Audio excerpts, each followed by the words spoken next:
आज हम लोग पढ़ेंगे खिलाफत आंदोलन। क्या पढ़ेंगे? खिलाफत आंदोलन पढ़ेंगे। इसके पहले हम लोग पढ़ लिए थे जालियांवाला बाग हत्याकांड। जालियांवाला बाग हत्याकांड पढ़ लिए थे। आज हम लोग पढ़ेंगे खिलाफत आंदोलन और असहयोग आंदोलन। खिलाफत आंदोलन हम उसे कहेंगे जो किसी के विरुद्ध चलाया गया आंदोलन हो। जैसे कोई काम अगर हम किसी के विरुद्ध करते हैं तो उसको हम बोलते हैं कि हम तुम्हारे विरुद्ध कोई कार्य कर रहे हैं। इसी टाइप से एक खिलाफत आंदोलन ब्रिटेन और फ्रांस वालों के बीच में आपको कहा गया था। क्यों? क्योंकि उसका कुछ पैलेस जो था वो तुर्की का कुछ पैलेस जैसे इराक और सीरिया वो कब्जा हो गया था। किसके? ब्रिटेन और कौन कर लिया था? फ्रांस वाले। उसी के दौरान ये आंदोलन चलाया गया था। कौन सा आंदोलन? खिलाफत आंदोलन चलाए गए थे। आइए बात को बारी बारी से समझो। एक खिलाफत आंदोलन चलाया किसने? तो इसमें गांधी जी का मेन भूमिका था। और क्या था? तो जनता ने, वहां के जनता हो गया या भारत के लोग हो गए, उनके द्वारा यह चलाया गया आंदोलन था, है ना। क्यों? इसमें फ्रांसीसियों का या फिर हम कह सकते हैं ब्रिटेन वालों का या अंग्रेजों का जो एक मेन हथियार था वो हथियार था फूट डालो और शासन करो। उसी से आपस में हिंदू और मुस्लिमों को एक दूसरे के प्रति भड़का करके रखते थे और अपना काम को करवाते थे। यहाँ पे गांधी जी का मानना था कि सबसे पहले हम जो कार्य करेंगे वो क्या करेंगे? हिंदू और मुस्लिम को एक करने का काम करेंगे। हालांकि ये जो पहले जो भी आपका कार्य चल रहा था, जो भी आंदोलन चल रहा था, ये सारे के सारे आंदोलन आपका शहर तक ही सीमित थे। गांव के लोगों का कोई भी उसमें हक नहीं था। गांव के लोग वह आंदोलन को जानते भी नहीं थे। इसीलिए गांधी जी का मानना था कि जब भी कोई आंदोलन हो तब ये आंदोलन पूरे हमारे राष्ट्रीय स्तर पर हो। हमारे गांव ग्रामीण हो गया, मजदूर है, जब तक कि वो लोग अगर मेरा साथ नहीं देगा तब तक किसी भी प्रकार का कोई आंदोलन करने में हम सफल नहीं होंगे। अब यहाँ पे सबसे पहले गांधी जी ने हिंदू और मुस्लिमों को एक किया और गांव गांव तक संदेश दिया कि हम तब आजाद होंगे या तब हम उनके विरुद्ध कोई लड़ाई करेंगे जब आप हमारे पक्ष में रहेंगे तब। अब यहाँ से क्या हुआ?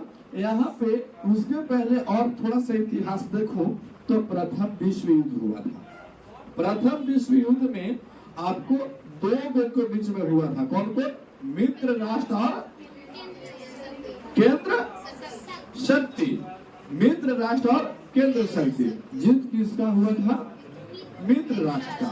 उसके अपोजिट में कौन था? तो केंद्र राष्ट्र था, है ना। अब यहाँ पे उसी के बीच में लड़ाई लड़ रहा था कौन? तुर्की। तो तुर्की का क्या हो गया था? पराजित हो गया था। तुर्की हार गया था। तो हारने के बाद जो होता है उससे बहुत कुछ, जब हार जाएगा कोई राजा हार जाता है या कोई देश हार जाता है तो विपक्ष देश वाला उस पर क्या कर लेता है? कब्जा कर लेता है। सेम प्रोसेस यहाँ हुआ। क्या हुआ कि जब तुर्की हारा तो वहाँ पे फ्रांस और ब्रिटेन जाकर के क्या कर लिया था? वहाँ कब्जा कर लिया था। और कब्जा कर लिया था तो वहाँ के मुसलमानों को बहुत खौफ हुआ उनके प्रति। क्या हुआ? तो वहाँ मुसलमानों का एक पद होता है खलीफा। क्या पद होता है? खलीफा। बहुत ही अच्छा पद होता है। जैसे हम कह सकते हैं कि मुस्लिम लोगों में या इस्लाम में सबसे बड़ा अगर कोई होता है तो अल्लाह, जिसको भगवान के रूप में पूजा जाता है। अल्लाह के बाद कौन होते हैं? तो अल्लाह के बाद पैगंबर होते हैं। कौन होते हैं? पैगंबर। और पैगंबर के बाद जो होते हैं वो आपको कहलाता है खलीफा। क्या कहलाता है? खलीफा। और खलीफा के बाद जो होता है वो कहलाता है मौलाना या हाफिज कहलाता है। तो ये आपका जो खलीफा जो पद था ना उस समय बहुत चर्चित था। मैंने बहुत लोग इसको अच्छा मानते थे खलीफा पद को। यहाँ पे ये जो खलीफा था ये ऑटोमन साम्राज्य का एक बहुत ही विश्वसनीय पद था खलीफा का। इन्होंने जब देखा गया कि हमारा साम्राज्य छिन गया है, हमारा अब कुछ बचा नहीं, तो ये खलीफा पूरा बौखला उठा। और बौखलाने के उपरांत में क्यों बौखलाया था? क्योंकि उसी तुर्की में एक दूगो क्षेत्र है, इराक और सीरिया। इराक और सीरिया पर क्या कर लिया? ब्रिटेन और फ्रांस क्या कर लिया था? कब्जा कर लिया था। और कब्जा किया तो ये हम कह सकते हैं कि इस्लामों के लिए बहुत ही पवित्र दूगो क्षेत्र था। कौन कौन? इराक और सीरिया। और वहीं पे उसको क्या कर लिया गया था? कब्जा। तब यहाँ पे हुआ क्या? तो मुसलमान भी उसके विरोध में मैंने अपने पवित्र स्थान इराक और सीरिया के लिए लड़ाई लड़ रहे थे। किससे? ब्रिटेन से। और किससे? फ्रांस से।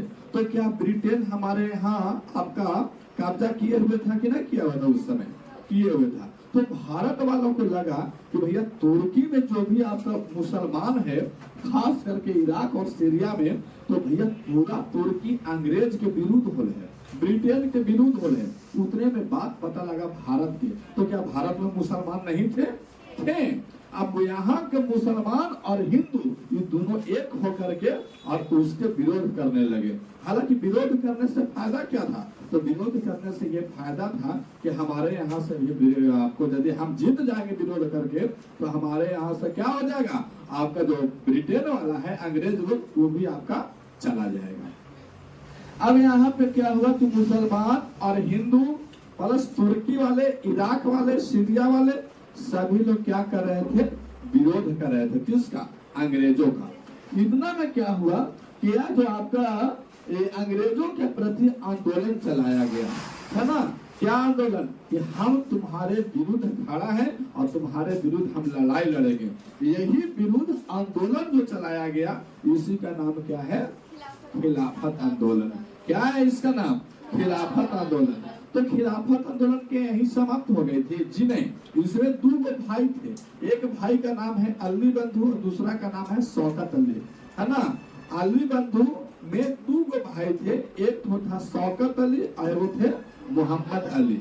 इसको अली बंधु, बंधु का मतलब भाई। इसमें कितने भाई थे? दो भाई। एक भाई का नाम था मोहम्मद अली और दूसरा का नाम था शौकत अली। और इनके उपलक्ष्य में यह आपका लड़ाई लड़ रहा था। यह आंदोलन जब आपको विस्तार होना शुरू किया तो पूरे राष्ट्रीय स्तर पर आ गया। पूरे गांव क्षेत्र, मोहल्ला वगैरह वगैरह सब कोई जान गया और सब कोई उसका क्या करने लगे? विरोध। विरोध ये पर्पस भी था कि तुरंत के तुरंत पहले आपका अमृतसर में जालियांवाला बाग हत्याकांड घटा था। इसके चलते ये और भी जोर पकड़ लिया खिलाफत आंदोलन कि हम तुम्हारे उपलक्ष्य में, तुम्हारे विरोध में हम लड़ाई लड़ेंगे ही लड़ेंगे। तब उसमें गांधी जी कहाँ थे और लोग कहाँ थे? क्या वो लोग नहीं थे वहाँ?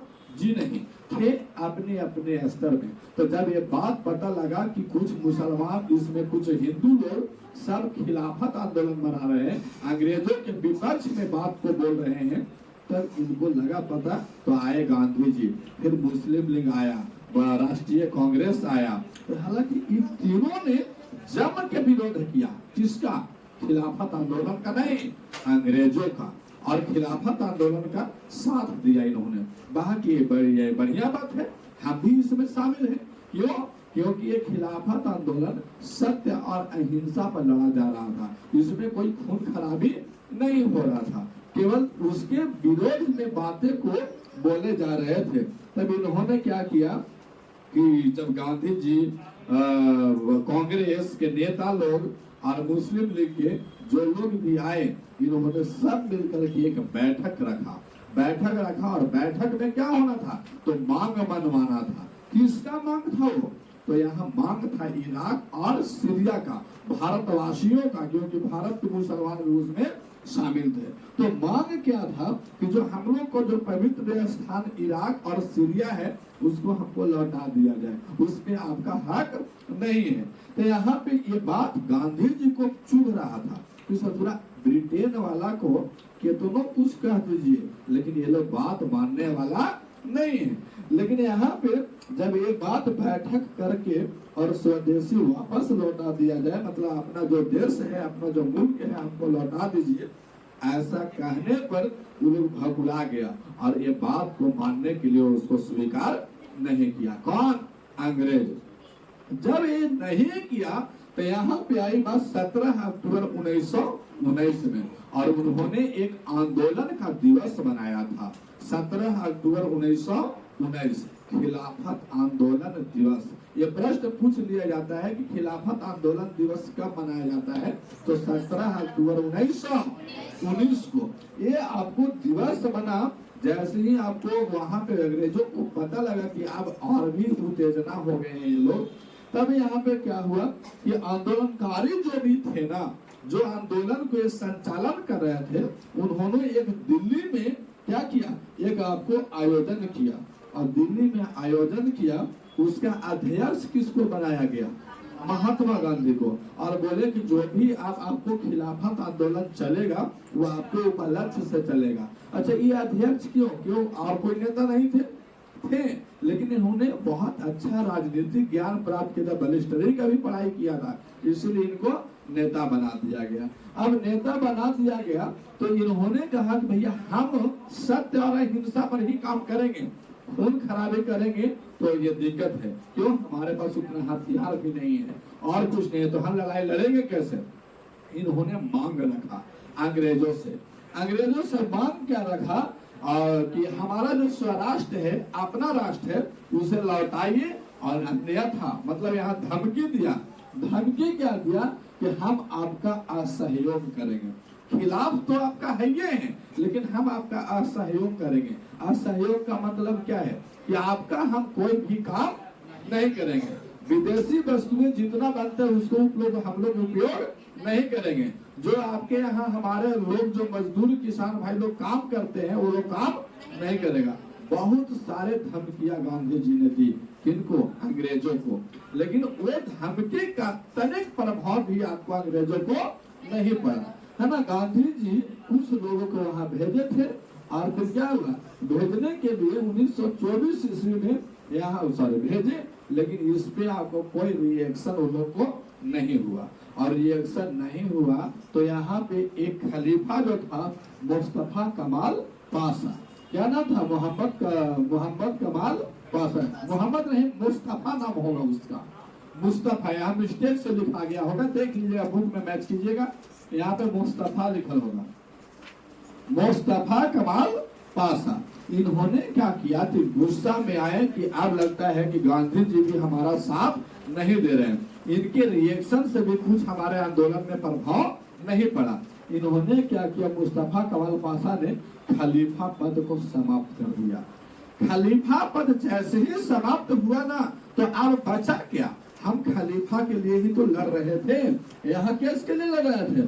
खलीफा के लिए, इसको कुछ रिस्पेक्ट मिले, है ना। यही जब पद समाप्त हुआ तो क्या खिलाफत आंदोलन समाप्त नहीं हुआ होगा? पूरा खिलाफत आंदोलन क्या हो गया?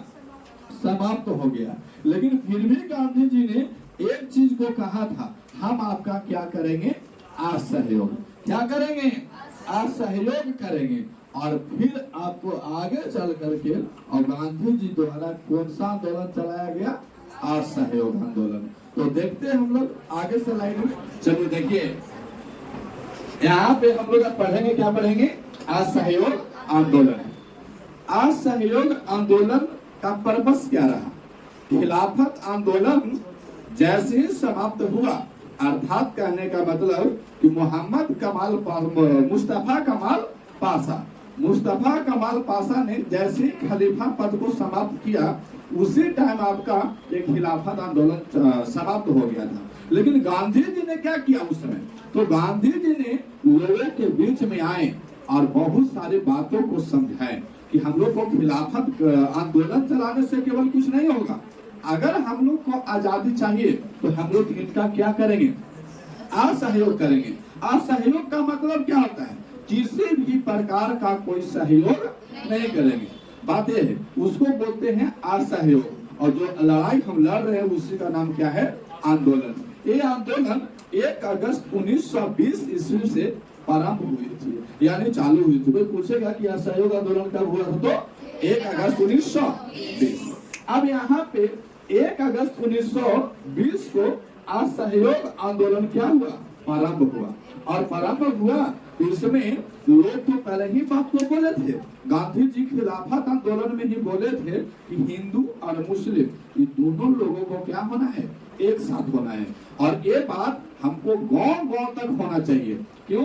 क्योंकि जो आंदोलन चल रहे हैं वो आंदोलन में कोई भी ग्रामीण क्षेत्र आपको पहचान नहीं पा रहा है, कोई जान नहीं पा रहा है कि आखिर देश में हमारा हो क्या रहा है। तो इस आंदोलन को प्रचार किया गया कहां तक, अपने अपने गांव तक। और जितना भी लोग थे, गांव के लोग हो गया, शहरी क्षेत्र हो गया, मोहल्ले वाले लोग हो गए, नगर वाले लोग हो गए, सारे लोग जाने कि अब महात्मा गांधी क्या करेंगे, असहयोग आंदोलन करेंगे। असहयोग का मतलब समझाया गया कि हम अंग्रेजों को कोई भी किसी भी पर्पस में किसी भी हालत में कोई सहयोग नाम का चीज नहीं करेंगे। जैसे अगर हमारे यहाँ अंग्रेज हैं तो क्या अंग्रेज बहुत बनी था यहाँ?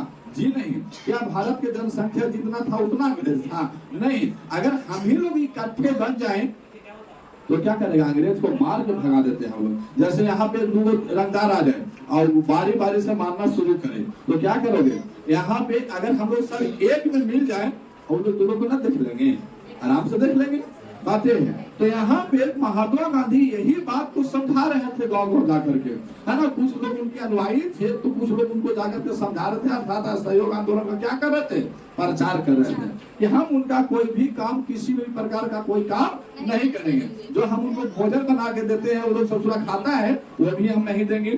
जो उनका विदेश का बना हुआ कपड़ा है वो हम पहनते हैं और उसको हमको पैसा अदा करना पड़ता है, उस चीज को हम नहीं पहनेंगे। जो विदेशी वस्तुएं खाने योग्य होती है वो हम नहीं खाएंगे। ऐसे ऐसे चीजों पर इन्होंने क्या करना शुरू कर दिया, कंट्रोल, है ना। इन्होंने तब इस आंदोलन में पूरा देश के लोग जुड़ने लगे कि गांधी जी लगता है कि बात ठीक कर रहे हैं। अगर हम उनका कोई काम नहीं करेंगे, हम उनका कुछ नहीं खरीदेंगे, कोई सहयोग ना करेंगे तो ये ऑटोमेटिक यहाँ से भाग जाएगा। ये बात हल्का अच्छा लगा लोगों को, है ना। तो इसमें क्या हुआ, इसमें अपना अपना सहयोग वापस ले लो, ये भी बात बोले थे क्या कि जो आप सहयोग करते हो, है ना, वो सब के सब सहयोग क्या करो, वापस। सहयोग का मतलब क्या है? जैसे कुछ भारतीय लोग उनके शिक्षण संस्थान में काम कर रहे थे, सरकारी नौकरियों में काम कर रहे थे, कर्मचारी थे, है ना, कुछ लोग पुलिस फोर्स में थे, तो वो सब काम को हमको नहीं करना था। कुछ लोगों का उपाधियां दी गई थी, जैसे रविंद्रनाथ टैगोर को क्या दिया था, सरनाइक का उपाधि दिया गया था। महात्मा गांधी को कौन सा उपाधि दिया था, केसर की उपाधि दिया। तो जितना भी लोगों को अगर उपाधि दिया हुआ है सब उपाधि को क्या कर दो, वापस, जिससे अंग्रेज लोग में हड़कंप बन जाए कि लोग लगता है कि अब ये लोग शुरू कर दिया। तो लोग गांधी जी यही बात को बोल रहे थे कि उपाधि को वापस करो। और जो सरकारी संस्थान में काम कर रहे हो, जो जिसके पास आपका शिक्षण संस्थान में काम कर रहे हो, जो आपका शिक्षा संस्थान में जो आपके बच्चे पढ़ रहे हैं, सारे के सारे क्या कर दो, इस्तीफा दे दो। इन्होंने बोल दिया कि अपना सहयोग वापस ले लो। क्या क्या? जिसके अंदर सरकारी नौकरियां, उपाधि, विदेशी वस्तु, सेना, संस्थान, शिक्षण संस्थान आदि में जो कार्य कर रहे हैं सबके सब इस्तीफा देके आओ मेरे पास। इसके बाद आपको जो विदेशी वस्तुओं को खरीद खा रहे हो, इसको खरीदना नहीं है। बेशक 4 दिन भूखे रह जाओ लेकिन खरीदना नहीं है। इन्होंने बात को ठीक किया और इस सब का क्या करना था, बहिष्कार करना था। इसमें कुछ न कुछ जब काम कीजिएगा ना तो बाधाएं आएगी। यहाँ भी कांग्रेस खिलाफत आंदोलन में तो साथ दिया था, लेकिन ये बात बोला गया सहयोग आंदोलन में तो बोले गांधी जी को कांग्रेस वाला कि ये बात अच्छा नहीं है। अगर कहीं इतना कुछ एक बैके कर दीजिएगा तो कहीं बखुला के ऐसा ना फिर तुरंत जालियांवाला बाग हत्याकांड घटा है, ऐसा ना फिर कहीं रौंद दे। ये बात को भी डर था। हालांकि कुछ बात तक हद तक ठीक था, वो कुछ बात वो हद तक ठीक था कि अगर मान लीजिए फिर मिले अब आपके 10 मिनट में 16 राउंड गोलियां चलाया था, आपके 20 मिनट में अगर 1600 चला दिया तो फिर पूरा आधा कहानी खत्म हो जाएगा। ये बात का डर था कांग्रेस का। लेकिन फिर भी गांधी जी कहे कि हम कोई खून खराबी नहीं करेंगे भाई, हम करेंगे सत्याग्रह, सत्य के आधार पे आग्रह करेंगे उनसे और वही आंदोलन चलाएंगे। इन्होंने बात को, हालांकि खिलाफत सहयोग आंदोलन में कुछ त्रुटियां कांग्रेस की तरफ से दिखाई दी तो कांग्रेस इसमें भाग उतना कस के नहीं लिया था।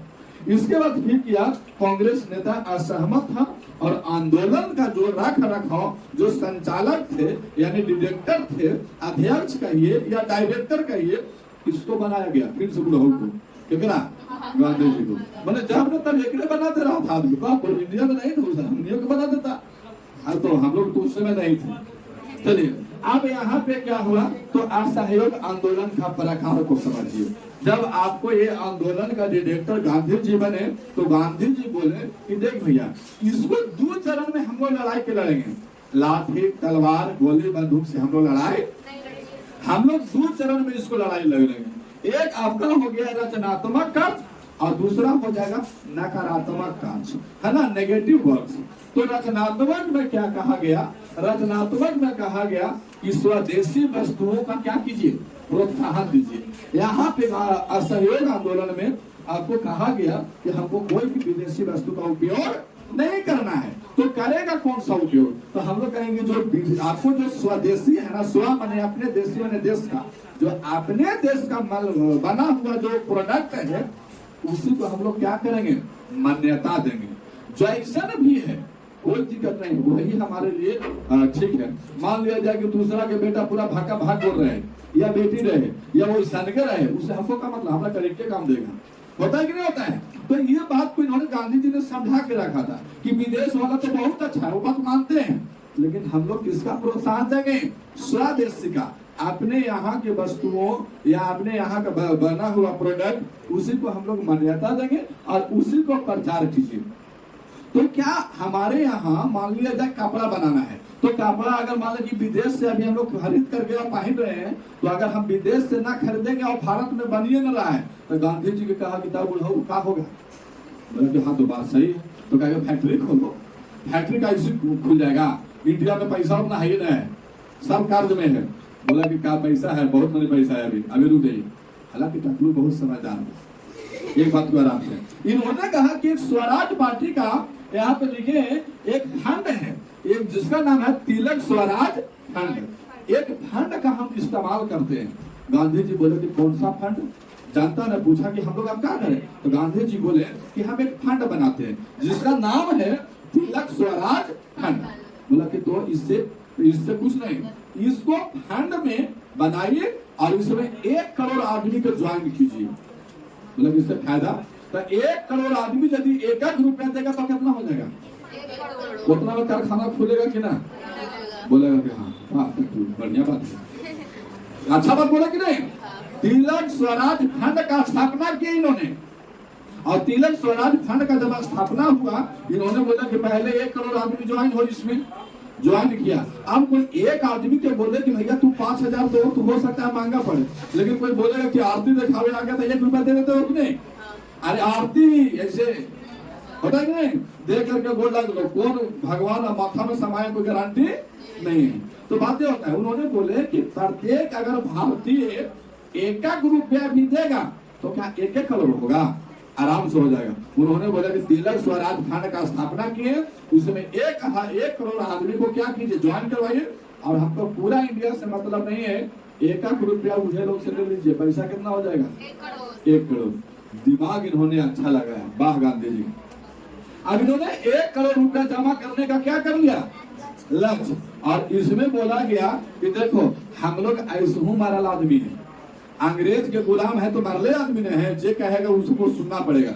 इन्होंने कहा कि 1 करोड़ स्वयं सेवक का स्थापना कीजिए।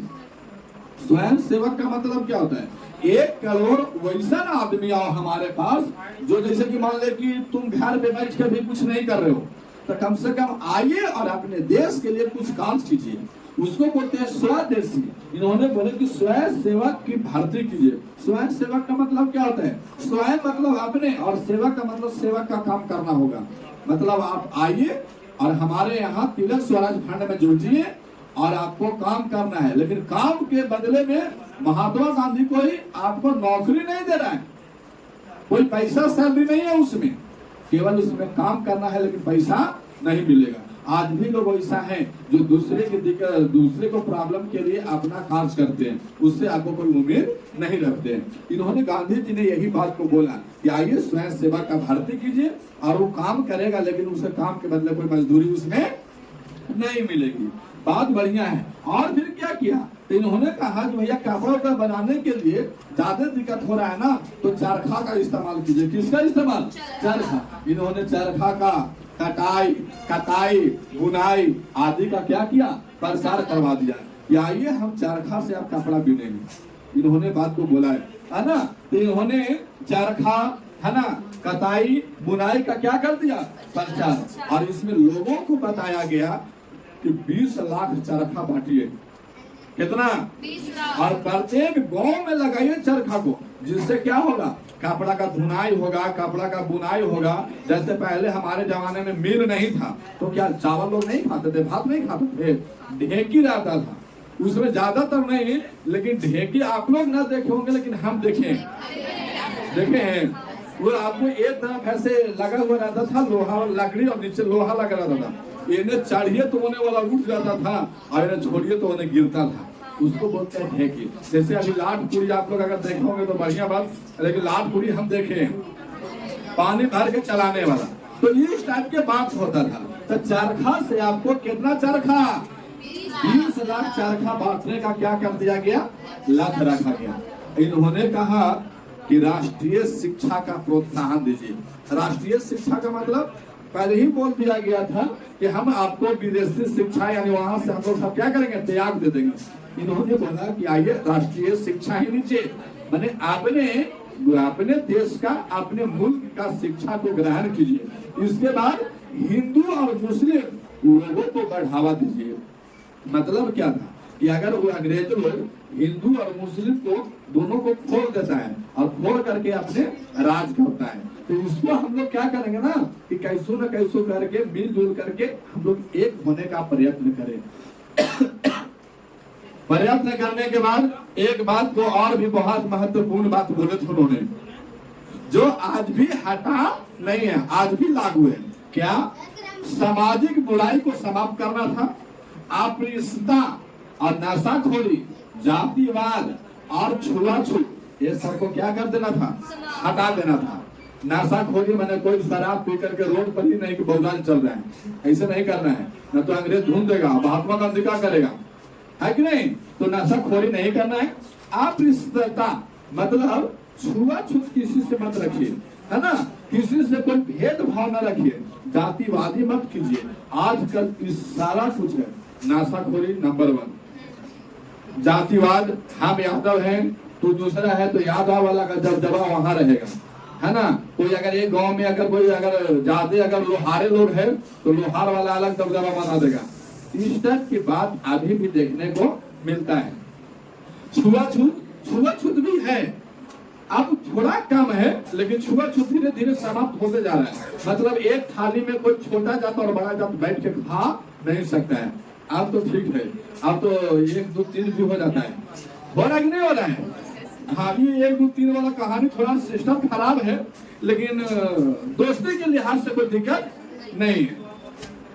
आदमी को इस सबको क्या कर देना था, समाप्त। ये सब बात बोला गया था किसमें, रचनात्मक कार्य में। उसके बाद नकारात्मक कार्य क्या था, तो नकारात्मक कार्य में था कि हम लोग बहिष्कार की नीति अपनाएंगे। बहिष्कार का मतलब क्या है, वही जो हम विदेशी वस्तु को ना खरीदेंगे, सरकारी नौकरियां को त्याग देंगे, हम उनके सेना में भर्ती होकर के कार्य नहीं करेंगे, उनके शिक्षण संस्थान में हम अपने बच्चे को नहीं पढ़ाएंगे, उनके द्वारा लिया गया या दिया गया सामान को हम आपका उपयोग नहीं करेंगे। इसका मतलब है बहिष्कार नीति। यानी बहिष्कार नीति को हमको क्या करना है, अपनाना है।